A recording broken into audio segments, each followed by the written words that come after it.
Qu'est-ce que l'école démocratique ? Merci d'avoir posé la question. On dirait le paradis des enfants. Une école sans prof ni cours.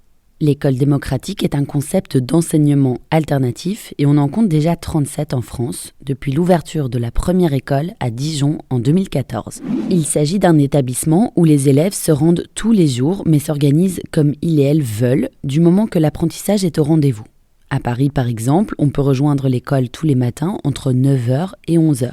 On y trouve des salles de musique, des salles de cinéma, on peut suivre un cours en ligne, apprendre la langue de son choix. Chacun et chacune est responsable de sa personne. D'ailleurs, à l'école démocratique de Paris, il n'y a pas de profs, mais bien des facilitateurs.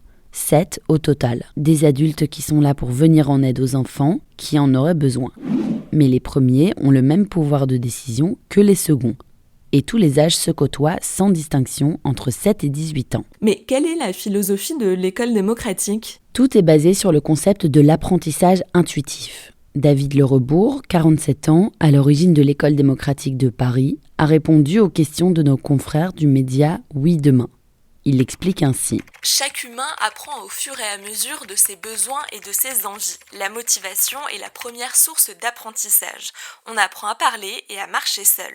L'ancien ingénieur, reconverti en directeur, estime qu'il en va de même pour les savoirs. Les enfants savent faire leur propre choix. D'ailleurs, à l'école démocratique, on ne parle pas d'élève ou de directeur, chaque individu a les mêmes droits. Mais d'où vient ce concept ? Il est très populaire en Israël et aux États-Unis, d'où il tire son origine. Dans les années 70, 2 enseignants de l'université de Columbia créent la Sudbury Valley School, dans le Massachusetts, toujours selon l'article dans Oui Demain. Une école où les enfants étaient responsables de leur propre éducation.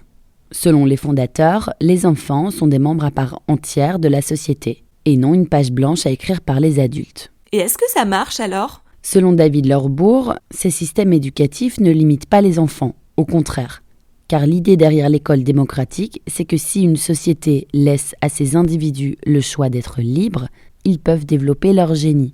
Pour preuve, 80% des enfants de l'école de Sudbury sont allés à Harvard et Columbia. Pour l'autre cofondateur de l'école, Yazid Harifi, éduquer des enfants sans évaluation et compétition leur permet de s'épanouir et d'avoir confiance en eux pour, à terme, construire une société meilleure. Malheureusement, l'école démocratique ne l'est pas encore tout à fait d'un point de vue financier. Pour intégrer celle de Paris, il faut débourser plus de 5 000 € par an, même si des cagnottes solidaires ont été mises en place.